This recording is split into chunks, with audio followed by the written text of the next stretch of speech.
Hi viewers, welcome to our channel. ప్రస్తుతం మనతో పాటు భరద్వాజ్ గారు సీనియర్ జర్నలిస్ట్ ఉన్నారు. వారితో ఒకసారి మాట్లాడదాం.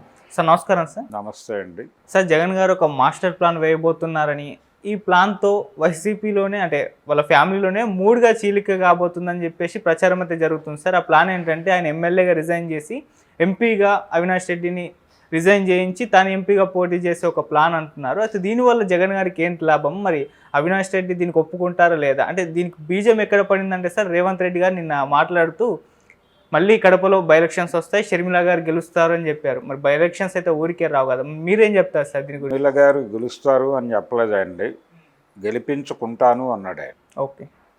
తెలంగాణ ముఖ్యమంత్రి రేవంత్ రెడ్డి గారు ఆంధ్రప్రదేశ్కి వచ్చి మంగళగిరిలో నిలబడి, మంగళగిరి అంటే సిఆర్డిఏ పరిధిలో నిలబడి వారు చేసిన ప్రకటన ఏంటంటే కడపలో ఇంటింటికి తిరిగి, గల్లీ గల్లీ తిరిగి నేను షర్మిల గారిని గెలిపించుకుంటాను అని చెప్పాడు ఆయన. చెప్పి ఈసారి ఎన్నికల్లో ఏపీలో కూడా కాంగ్రెస్ ప్రభుత్వాన్ని తీసుకురావడానికి నేను ఏం చెయ్యాలో అది చేస్తా, నేనే కాదు తెలంగాణ కాంగ్రెస్ మొత్తం కూడా ఈ బాధ్యత తలకెత్తుకుంటుంది అన్న లెవెల్లో ఆయన నిన్న విశ్వరూప ప్రదర్శన చేశాడు రేవంత్ రెడ్డి గారు. సరే, దాన్ని ఎంజాయ్ చేసేవాళ్ళు ఎంజాయ్ చేశారు. ఈ క్రమంలో ఆయన ఈ కడప ఎంపీ ఎలక్షన్ అంటే కడపలో ఆల్రెడీ ఒక ఎంపీ ఎన్నికై ఉన్నాడు మొన్న జరిగిన ఎన్నికలు. ఆ ఎన్నికల్లో గెలిచినటువంటి ఓడిపోయింది షర్మిల గారు. ఓటమికి కారణం ఏమిటి? ఆవిడికి వెళ్లాల్సిన ఓట్లు కూడా తెలుగుదేశం పార్టీ అభ్యర్థికి వెళ్ళినాయి. దాంతో అతను సెకండ్ ప్లేస్లో నిలబడ్డాడు. కూటమికి, తెలుగుదేశం అభ్యర్థికి, వైఎస్ఆర్సీపీ అభ్యర్థికి మధ్య యుద్ధంగా మారింది అది. నిజానికి అతను ప్రచారం మానేశాడు ఒక దశలో. షర్మిల గారు దూసుకుని వెళ్ళారు ప్రచారంలో. నిజానికి ఇప్పుడు రేవంత్ రెడ్డి గారు చెప్పిన డోర్ టు డోర్ క్యాంపెయిన్ చేసింది ఆవిడ. అయినప్పటికీ జనం ప్రత్యామ్నాయంగా కూటమిని చూసి కూటమి వైపు ఎక్కువ ఓట్లు పడ్డాయి. అంటే కాంగ్రెస్ ఓట్లే ట్రాన్స్ఫర్ అయినాయి. ఇది ఎలా జరిగింది, ఎందుకు జరిగింది అనేది పరిశోధన చేసుకోవాల్సింది మానేసి ఒక స్పెక్యులేటివ్ స్టోరీ మీద డిపెండ్ అయి ఉపన్యాసం చెప్పడం ముఖ్యమంత్రి స్థాయిలో, అది ఎలా సబబు అనేది ఆయనకే తెలియాలి, ఆయన విచక్షణకు వదిలేయాలి. ఆయన డేట్లు కూడా తప్పు చెప్పాడు. ఆయన కన్ఫ్యూజన్లో వైఎస్ఆర్ చరిత్రని చెప్పే క్రమంలో ఆయన డేట్లు కూడా తప్పు చెప్పాడు. ఒక్కసారి ఆ ఉపన్యాసం వింటే అర్థమవుతుంది. ఇన్ని గందరగోళాల మధ్య రేవంత్ రెడ్డి గారి ఉపన్యాసం అత్యుత్సాహము, అంటే ఒక ఎంతూజియాస్టిక్ స్టేజ్లో ఉన్నాడు ఆయన. ఆ స్టేజ్లో ఉండి ఏం మాట్లాడుతున్నాడో తెలియనటువంటి పరిస్థితికి తనని తాను ఒక తన్మయావస్థలోకి తీసుకెళ్ళి సభని రంజింపజేయాలనే తాపత్రయంతో చాలా చాలా విషయాలు చాలా అంటే ఎమోషనల్గాను, అలాగే ఈ స్పెక్యులేటివ్ స్టోరీస్ని హైలైట్ చేస్తూను మాట్లాడటం జరిగింది నన్ను. ఆయన కేవలం ఒక కాంగ్రెస్ పార్టీ నాయకుడిగా రాలేదు అక్కడికి. ఒక బాధ్యత కలిగినటువంటి ముఖ్యమంత్రిగా, పొరుగు రాష్ట్రపు ముఖ్యమంత్రిగా వచ్చాడు అక్కడికి. వచ్చినప్పుడు తనకు ఒక పరిధి ఉంటుంది, ఆ పరిధి దాటి వెళ్ళిపెట్టాడు. నిజానికి ఈ రోజుకి అంటే ఎన్నికలు అయిపోయినాయి కాబట్టి పుకారు యుద్ధాలు ఆపేస్తారేమో అనుకున్నారు అందరూ. ఎన్నికలు అయిపోయినప్పటికీ పుకారు యుద్ధం కొనసాగుతోంది. అది సోషల్ మీడియా కేంద్రంగానే కాదు, అది మెయిన్ స్ట్రీమ్ మీడియా కూడా అదే పని మీద ఉంది. ముఖ్యమంత్రుల సమావేశం జరిగింది ఈ మధ్య. ఆ సమావేశం సందర్భంగా పర్టికులర్గా ఎన్డీఏ కూటమికి చెందినటువంటి పత్రికలు, ఆంధ్రజ్యోతి తదితరాలు పత్రికల్లో చాలా ప్రముఖంగా రాసిన వార్తలు ఏంటంటే, తీర ప్రాంతంలో వాటా అడుగుతున్నారు, 1000 కిలోమీటర్ల తీర ప్రాంతం తెలంగాణకు ఇవ్వమని అడిగే ఛాన్స్ ఉంది, టీటీడీలో వాటా అడుగుతున్నారు, తిరుమల తిరుపతి దేవస్థానంలో వాటా అడుగుతున్నారు. ఇలా రకరకాలుగా స్పెక్యులేటివ్ చేసి ఆ సమావేశంలో జనరల్గా ఒక భౌగోళికంగా ఉన్నటువంటి తీర ప్రాంతం దానిలో షేర్ ఎలా అడుగుతారు, ఆ భూమిని ఎలా అడుగుతారు వీళ్ళు? అది అది ఎలా కాన్స్టిట్యూషనలైజ్ అవుతుంది, కాన్స్టిట్యూషన్ ఎలా అనుమతిస్తుంది దానికి? భౌగోళికంగా ఒక రాష్ట్రానికి చెందిన ప్రాంతాన్ని ఇంకో రాష్ట్రం ఎలా తీసుకుంటుంది అనే విచక్షణ ఉండాలి కదా. నమ్మారు చాలామంది. ఏదొక స్పెక్యులేటివ్ స్టోరీ అది. జస్ట్ ముఖ్యమంత్రుల సమావేశంలో పర్టికులర్గా ఆంధ్ర నుంచి తెలంగాణ ఏదో దారుణాలు కోరేస్తోంది, చంద్రబాబు నాయుడు గారు ఇచ్చేస్తాడా, అసలు ఈ మీటింగ్ జరుగుతుందా, ఇలాంటి ఒక అంటే దాని మీద ఎటువంటి అంచనాలు లేకుండా జనాల్ని తయారు చేయటం కోసం ఒక ప్రోగ్రామ్గా జరిగింది. అది రాసింది ఎన్డీఏ మీడియానే. దీని వెనకాల వ్యూహం ఏమై ఉండొచ్చు? రెండోది, చంద్రబాబు నాయుడు ఇక్కడ టీడీపీ ఓపెన్ చేయబోతున్నాడు. ఈ టైంలో ఆ స్టోరీ రావటం వెనకాల ఏ కాన్స్పరసీ ఉండుండొచ్చు? ఒకవేళ కాంగ్రెస్ పార్టీని దెబ్బకొట్టే ప్రయత్నమా అనే ఆలోచనలో కొంతమంది వెళ్ళారు. అది కొంత హేతుబద్ధం. అయితే స్పెక్యులేషన్ అది. అంటే తీర ప్రాంతం ఎలా ఇస్తారు? కావాలంటే 2 పోర్టులు, అవి 2 ప్రైవేట్ పోర్టులు, అదానీ గారి కంట్రోల్లో ఉన్నాయి. అవి భారతీయ జనతా పార్టీ వారి మెడలో ఉన్నటువంటి పోర్టులు అవి. ఆ పోర్టుల్లో వాటా స్టేట్ గవర్నమెంట్ ఎలా ఇస్తుంది తెలంగాణకి? ఇచ్చే అవకాశమే లేదు కదా. అయినప్పటికీ ఇస్తారని రాసి పడేశారు వీళ్ళు, టేక్ ఇట్ గ్రాంటెడ్గా. అంటే ఏం జరగచ్చు? ఒకవేళ మాకు తీర ప్రాంతం లేదు కాబట్టి మా ఎక్స్పోర్ట్స్ అండ్ ఇంపోర్ట్స్ చేసుకోవటానికి మీ పోర్టుల్లో మాకు కొంచెం ఒక ఫెసిలిటీ ఏర్పాటు చేయండి అని అడగచ్చు. అది చెయ్యొచ్చు, అంతవరకే. టీటీడీకి సంబంధించి తిరుమల తిరుపతి దేవస్థానంలో తెలంగాణకి కూడా కొన్ని కాటేజెస్ నిర్మించుకోవటానికో మరో దానికో అనుమతులు ఇవ్వండి అని అడుగుతారు. అలాగే మా ఎమ్మెల్యేలు, ఎంపీలు, మా ఎమ్మెల్సీలు రాసినటువంటి ఉత్తరాలని కన్సిడర్ చేయండి అని అడుగుతారు. ఇది అడుగుతారు తప్ప టీటీడీ ఆదాయంలో మా వాటా మాకు ఇవ్వండి అని ఎలా అడుగుతారు? అది భౌగోళికంగా వీళ్ళ ప్రాంతంలో ఉన్న వ్యవహారం కాదు కదా. ఇప్పుడు వాళ్ళు వచ్చి భద్రాద్రిలో సగం, యాదాద్రిలో సగం, అదేంటి కరీంనగర్లో ఉన్నటువంటి పాపులర్ టెంపుల్ అందులో సగం అడిగేస్తే ఏమైపోతుంది దేశం? అసలు ఏమైనా కామన్ సెన్స్ ఉండాలి కదా ఆ వార్తలు రాయటానికి. ఇది మెయిన్ స్ట్రీమ్ మీడియాలో జనాలు విస్తృతంగా చదివేటువంటి మాధ్యమాల్లోనే ప్రసారమైంది. ఇది కాన్స్పిరసీయే. ఎందుకు రాశారు? ఇంత అనాలోచితంగా రాశారని అనుకుంటున్నారు చాలామంది మేధావులు. అనాలోచితం కాదు, ఇది ఆలోచితంగా వాంటెడ్గా చేసినటువంటి ఒక క్రిమినల్ ఐడియాలజీ ఉంది దీని వెనకాల.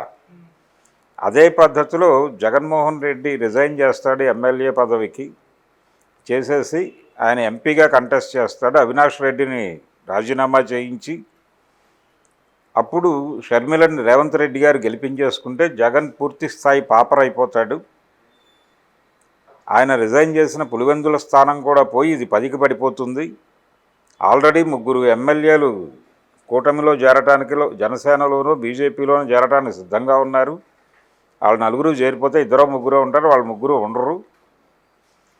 అలాగే ఎంపీలు కూడా జగన్మోహన్ రెడ్డి ఒక్కడే మిగులుతాడా, మిగిలిన 3 దానిలోకి వెళ్ళిపోతారు బీజేపీలోకి. అక్కడ జగన్మోహన్ రెడ్డి ఒంటరి అయిపోయి, ఇక్కడ ఒంటరి అయిపోయి ఫైనల్గా అతను రాజకీయ సన్యాసం తీసుకుని ఎటో వెళ్ళిపోతాడు, అగమ్య గోచరం అతని పరిస్థితి అనే ఒక ఇంప్రెషన్ జనాల్లో ఇవ్వటం కోసం ఈ స్పెక్యులేటివ్ స్టోరీస్ వండుతున్నారు వాళ్ళు వాంటెడ్గానే. అంటే Jaganmohan Reddy party cadre morale దెబ్బతీయటం కోసం యుద్ధ ప్రాతిపదికమైన ఈ పుకారు యుద్ధం భయంకరంగా జరుగుతోంది. ఇది టీడీపీకి సంబంధించిన మెయిన్ స్ట్రీమ్ మీడియా వండి వారుస్తున్నటువంటి కథనాలు అయితే, పవన్ కళ్యాణ్, చంద్రబాబు ఏ క్షణంలోనైనా విడిపోవచ్చు అనే పద్ధతిలో కొన్ని కథనాలు అవతల వాళ్ళు కూడా వండుతున్నారు. అంటే వైసీపీకి చెందినటువంటి సోషల్ మీడియా ప్లాట్ఫామ్స్లో ఇలాంటి కథనాలు చేయడానికి కొంచెం ప్రయత్నాలు చేస్తున్నారు. కానీ వాళ్ళు చాలా 1000 కిలోమీటర్లు వెనకబడి ఉన్నారు వీళ్ళతో పోలిస్తే.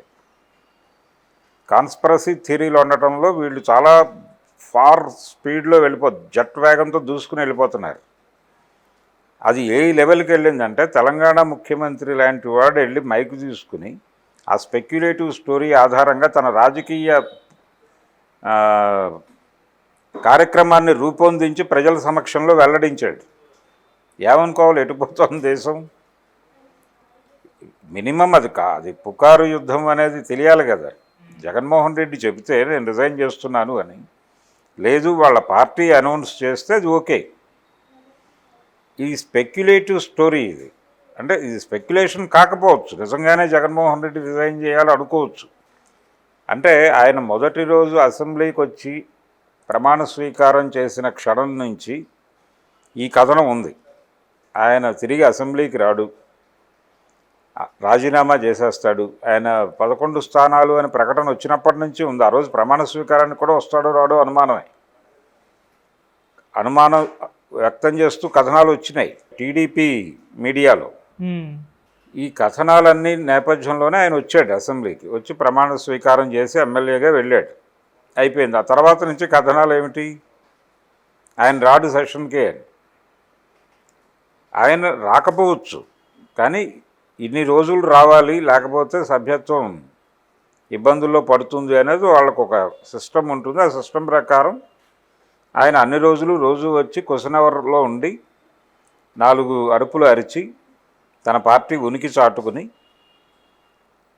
అవతల వాళ్ళు సభ నుంచి బయటకు పంపించేయటము, లేకపోతే వాకౌట్ చేయటము. ఒకటి స్పీకర్ గారు బయటకు పంపించేయటం, రెండోది వీళ్ళు స్వయంగా వాకౌట్ చేయటం. ఇలాంటి కార్యక్రమం ఏదో తీసుకుని బయటకు వెళ్ళిపోవాలనేది ప్రోగ్రామ్ అయి ఉండొచ్చు. అలా చేసుకుంటారు తప్ప రిజైన్ చేసి ఆయన ఎంపీగా వెళ్ళి ఏం చేస్తారు? ఢిల్లీలో కూర్చుని కేసులు ఉన్నాయి కాబట్టి ఢిల్లీలో కూర్చుని మేనేజ్ చేసుకోవడానికి ఈజీ అవుతుందని దీనికి ఒక జస్టిఫికేషను. ఎలా సాధ్యం అవుతుంది? అది ఎక్కడున్నా చేసుకోగలడు కదా. రోజువారీ ఆయన వెళ్ళి అమిత్ షా గారి పక్కలో కూర్చుని అయ్యా బాబు అని అడుక్కునే పరిస్థితి కాదు కదా. మీరు ఒకసారి జడ్జి గారితో మాట్లాడండి, నా కేసులు పైకి తీసుకురావద్దని రోజు బతిమాలుకోవడానికి ఢిల్లీలో ఉండాల్సిన అవసరం లేదు కదా జగన్మోహన్ రెడ్డిని ఒక ఆప్షనల్గా ఉంచారు. ఈ రోజుకే ఆయన వెనకాల, ఆయనకు వచ్చింది 11 సీట్లే కావచ్చు, కానీ ఆయన వెనకాల 40% ఓటు బ్యాంక్ ఉందనే విషయం మర్చిపోతున్నారు. మర్చిపోయి ఈ స్పెక్యులేటివ్ స్టోరీస్ అన్నీ వండి వార్చి జనాల్ని కన్ఫ్యూజ్ చేసి, ఓటర్ని కన్ఫ్యూజ్ చేసి, వాళ్ళు కన్ఫ్యూజ్ అయిపోయి వాళ్ళు ఇదే నిజం అనుకుని భ్రమలో పడి మాట్లాడేసి వేదికల మీద ఎటు తీసుకెళ్తున్నారు ఈ ప్రపంచాన్ని? ఎవరు డ్రైవ్ చేస్తున్నారు అంటే ఆంధ్రజ్యోతి డ్రైవ్ చేస్తున్నట్టుగా ఉంది ఇది సినిమా అంతా. అందుకని డ్రైవింగ్ సీటు 2 తెలుగు రాష్ట్రాలు. రేవంత్ రెడ్డి గారిని ఆయన ఏబిఎన్ రాధాకృష్ణ గారు నువ్వు అనేయగలడు, చంద్రబాబు నాయుడు గారిని దాదాపుగా ఆ స్థాయి దాకా తీసుకురాగలడు. జగన్మోహన్ రెడ్డి అలా మాట్లాడుతుంటే మీరు ఎలా ఊరుకున్నారు అన్నాడు ఆయన ఆ మధ్య ఒక ఇంటర్వ్యూలో, ఎలక్షన్ టైంలో చేసిన ఒక ఇంటర్వ్యూలో. ఈయనేమో అంతకంటే సాత్వికుడిలాగా, రాజకీయ చాణక్యుడిలాగా ఆయన వెనక్కి వంగి చిద్విలాసంతో తప్పదు కొన్ని సందర్భాల్లో మనం మార్జిన్ ఇవ్వాలని ఆయన మాట్లాడటం. అసలు నేనైతే వాడిని ఎప్పుడో చంపేసేవాడిని అన్న లెవెల్లో ఈయన చాలా రెచ్చిపోయి మాట్లాడటం, ఇవన్నీ చూసాం ఈ డ్రామాలన్నీ. అలాగే కేసీఆర్ వ్యతిరేకంగా రేవంత్ రెడ్డితో మాట్లాడించటం, అసలు ఫామ్ హౌసే కదా మనకు అలవాటు కూడా ఉంది కదా అని దాదాపు అతను పర్సనల్ అఫైర్స్ దాకా వెళ్ళిపోయి, అతనికి ఉన్న పర్సనల్ అలవాట్ల దాకా వెళ్ళిపోయి వాళ్ళ పర్సనల్ స్పేస్లోకి వెళుతున్నాం అనే స్పృహ లేకుండా ఇంటర్వ్యూలు జరిపారుగా రేవంత్ రెడ్డి గారిని కూర్చోబెట్టుకుని రాధాకృష్ణ గారు. మరి ఏం జరుగుతోంది, ఎటు వెళ్తోంది, ఎవరు గైడ్ చేస్తున్నారు, ఎవరు రూల్ చేస్తున్నారు ఈ ప్రపంచాన్ని, ఎవరు రూల్ చేయాలనుకుంటున్నారు? నేరుగా ఆయనే పార్టీలోకి వచ్చేసి ఆయనే అధ్యక్షుడు అయిపోయి ఆయనే ముఖ్యమంత్రి అయిపోయి 2 రాష్ట్రాలకి కలిపి ఏదైనా చేయొచ్చు కదా. చంద్రబాబు నాయుడిని రేవంత్ రెడ్డిని ఉప ముఖ్యమంత్రులుగా పెట్టుకుని ఏబిఎన్ రాధాకృష్ణ గారే 2 రాష్ట్రాలకి ముఖ్యమంత్రి అయిపోయి నడిపితే కాదన్నవాడెవడు? ఆ లెవెల్లో వీళ్ళు వండుతున్నారు.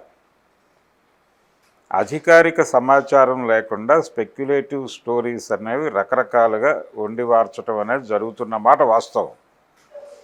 ఇది చాలా ఓపెన్గా వాళ్ళు ఎవరినైతే పక్కకి గెంటదలుచుకున్నారో వాళ్ళ మీద బురద జల్లటం కోసం ఈ వార్తలు చాలా వ్యూహాత్మకంగా వండుతున్నారు. ఏదో తెలియక చేస్తున్న పని కాదు. అంటే ఇంత ఈజీగా ఎలా రాస్తారు అని అన్నాడు ఒక మేధావి, నాగేశ్వర్ గారే, ప్రొఫెసర్ నాగేశ్వర్ గారు. ఈ ముఖ్యమంత్రుల సమావేశం సందర్భంగా వచ్చినటువంటి స్పెక్యులేటివ్ స్టోరీస్ గురించి స్పందిస్తూ, ఇలా జరగదు కదా రాజ్యాంగం ప్రకారం, ఇలాంటివి అసలు ఏమాత్రము హేతుబద్ధత లేకుండా ఎలా రాస్తారో అమాయకంగా అనేసాడు ఆయన. అది అమాయకత్వం కాదు, వాళ్ళు వాంటెడ్గా ఒక ప్రోగ్రాంలో భాగంగానే ఇవి రాస్తున్నారు. ఎవరిని టార్గెట్ చేయాలన్నా కానీ వాళ్ళ మీద ఒక స్పెక్యులేటివ్ స్టోరీ వేసేయటం. ఒక్కొక్కసారి నిజం కావచ్చు, అది అబద్ధము కావచ్చు. నిజాలైన సందర్భాలు ఎన్ని ఉన్నాయో అబద్ధాలైన సందర్భాలు అంతకంటే ఎక్కువే ఉన్నాయి. షర్మిల గారు జగన్మోహన్ రెడ్డి నుంచి బయటకు వచ్చేస్తున్నారు అనే స్పెక్యులేటివ్ స్టోరీ చాలా సక్సెస్ఫుల్గా నడిపారు. కానీ ఆవిడ తెలంగాణలో పార్టీ ప్రారంభించాలనుకున్నారు, అది కూడా స్పెక్యులేటివ్ స్టోరీ వచ్చింది జ్యోతిలో. అది స్పెక్యులేటివ్ స్టోరీగా మొదలై చివరికి ఏబిఎన్లో ఆవిడ కూర్చుని ఇంటర్వ్యూ ఇచ్చి సమ్ ఫ్యాక్ట్ ఈజ్ దేర్ అన్న లెవెల్లో ఒక ఇండికేషన్ ఇచ్చిన తర్వాత తెలంగాణలో ప్రవేశించింది ఆవిడ. తెల్లారు లేస్తే ఈనాడు, ఆంధ్రజ్యోతి నాకు వ్యతిరేకంగా రాస్తున్నాయని రోజు ఆక్రోశించినటువంటి వైఎస్ఆర్ కూతురు వెళ్ళి ఆంధ్రజ్యోతిలో కూర్చోవడం ఏంటి ఇంటర్వ్యూకి అని చాలామంది వైఎస్ఆర్ అభిమానులు గుండెలు బాదుకున్నారు ఆ రోజున. అవన్నీ పక్కకు గెంటేసి ఆవిడ పద్ధతిలో, ఆవిడ ప్రోగ్రామ్ని ఆవిడ డిజైన్ చేసుకున్న పద్ధతిలో వెళ్ళింది. క్రిస్మస్కి చంద్రబాబు నాయుడికి శుభాకాంక్షలు చెబుతూ కేకులు పంపించి అవన్నీ చాలామంది వైఎస్ఆర్ అభిమానుల్ని గాయపరిచిన సంఘటనలే కదా. ఇటువంటి ఒక స్పెక్యులేటివ్ వరల్డ్లో మనం బతుకుతున్నాం. ఊహల్లో బతుకుతున్నామో వాస్తవాల్లో బతుకుతున్నామో తెలియనటువంటి ఒక కండిషన్కి తీసుకెళ్ళిపోతుంది మీడియా. కాబట్టి దీని పట్ల అప్రమత్తంగా ఉండాలి. అంటే ఏ వార్త ఎవరు రాస్తున్నారు, ఎందులో చూసి మాట్లాడుకుంటున్నాం మనం. ఎవరైనా ఒక వార్త చెబితే ఫలానా వాడు రాజీనామా చేస్తున్నట్టు కదా, లేకపోతే ఫలానా వ్యక్తి రాజకీయ సన్యాసం తీసుకుంటున్నాడట కదా అని ఎవరన్నా చెబితే ఎక్కడ చదివావు అని అడగాల్సిన పరిస్థితి ఉంది. చదివి ఇదిగో ఫలానా పేపర్లో చదివాను అంటే అప్పుడు మనని మనం విచక్షణ అనే నరం ఉపయోగించి దీన్ని నమ్మాలా నమ్మకూడదా క్రాస్ చెక్ చేసుకోవాలి. ఇప్పుడు గతంలో ఒక పేపర్ చదివేవాడు ఎవడున్నా, ఒక పేపర్ ఇంటికి వేయించుకునేవాళ్ళు చదివేవాళ్ళు. ఇప్పుడు ఆ పరిస్థితి కాదు. కనీసం రోజుకు 3 పేపర్లు చదివితే తప్ప సత్యం ఒక మేరకు కూడా తెలియట్లే. అప్పుడు కూడా తెలిసేది 1% మాత్రమే, 99% గందరగోళమే. కొంచెం దీనిలో కొంత స్పెక్యులేషన్ ఉంది, ఇది కుక్కుడు ఫుడ్డు, వండిన వార్త అనేది ఒక మేరకు అర్థమవుతుంది. ఎప్పుడు అది 4 పత్రికలు వెరిఫై చేసిన తర్వాత కూడా తెలిసేది అదే.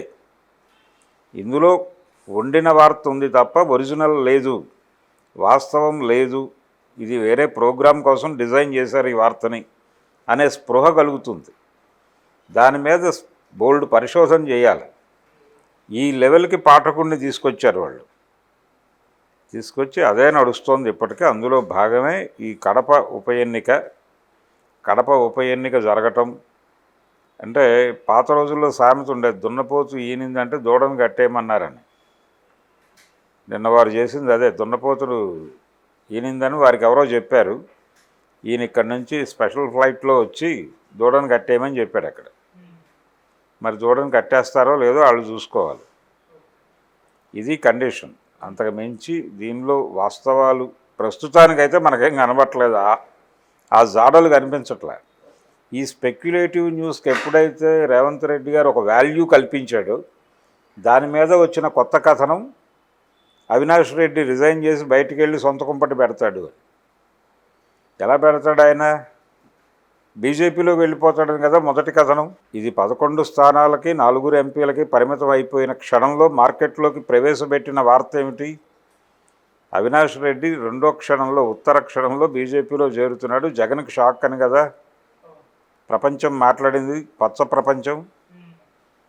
మరి ఈ రోజుకి ఇంకా జరగలేదు కదా. అది జరగబోయేసరికి ఇప్పుడు పార్టీ నుంచి బయటకు పంపించేసి ఆయన ఏదో సొంత కుంపటి పెడతాడో లేకపోతే ఇంకో పార్టీలోకి వెళ్ళిపోతాడు అనే స్పెక్యులేషన్. జగన్ అయితే వదిలేస్తున్నాడు అని. జగన్కి టాటా చెప్పబోతున్న అవినాష్ రెడ్డి, ఇది స్పెక్యులేషన్. ఇది కొత్త స్పెక్యులేషన్. ఈ లెవెల్లో రేపు ఇంకేదో స్పెక్యులేటివ్ స్టోరీ వస్తుంది. రోజు ఏదో వండిన వార్తలతో కాలక్షేపం చేయటమే. వీడియో గేమ్లా తయారైంది పాలిటిక్స్. వీడియో గేమ్ స్థాయికి పాలిటిక్స్ని తీసుకొచ్చేసినటువంటి ఘనత, జనాల్ని ఎలా పడితే అలా డ్రైవ్ చేయగలమనేటువంటి ఒక మదం, ఇవన్నీ కనిపిస్తున్నాయి ఈ ట్రెండ్స్ చూస్తే. ఇది చాలా బాధాకరం. దీని మీద కొంచెం సీరియస్గా గొడవ పడాల్సినటువంటి అవసరం అయితే ఉంది. ఓకే, అంటే ఎవరికి సార్ గొడవ పడాలి? వైసీపీ వాళ్ళు కూడా ఒక స్ట్రాంగ్ కౌంటర్ అయితే ఇవ్వాలి, కాకపోతే వాళ్ళు ఎందుకు సైలెంట్గా ఉన్నారు సార్? వీళ్ళు చాలా జట్వేగంతో ముందుకెళ్తున్నారు. ఇప్పుడు ఒక స్పెక్యులేటివ్ స్టోరీ గురించి ఏం మాట్లాడాలో ఆలోచించుకునే లోపు ఆలోచించుకుని పేపర్ మీద వాక్యం పెట్టేసరికి 24 వండిన వార్తలు మార్కెట్లో నిలబడుతున్నాయి. దేనికి కౌంటర్ ఇవ్వాలి వాళ్ళు? ఇప్పుడు కడప బై ఎలక్షన్ గురించి మాట్లాడే ప్రయత్నం చేస్తే దాని గురించి ఇంటర్నల్గా మాట్లాడుకునే లోపు అవినాష్ రెడ్డి బయటకు వెళ్ళిపోతున్నాడంటే అవినాష్ రెడ్డి బయటకు వెళ్ళిపోతున్నాడు అనే దాని మీద మాట్లాడాలా? కడప ఉప ఎన్నిక గురించి మాట్లాడాలా? జగన్మోహన్ రెడ్డి రాజీనామా గురించి మాట్లాడాలా? వదిలేస్తే ఎన్ని వండుకుంటారో అన్ని వండుకోనివ్వండి. ఫైనల్గా నిజం జనాలకు తెలుస్తుందనే ఉద్దేశంతో సైలెంట్గా ఉండుండొచ్చు వాళ్ళు.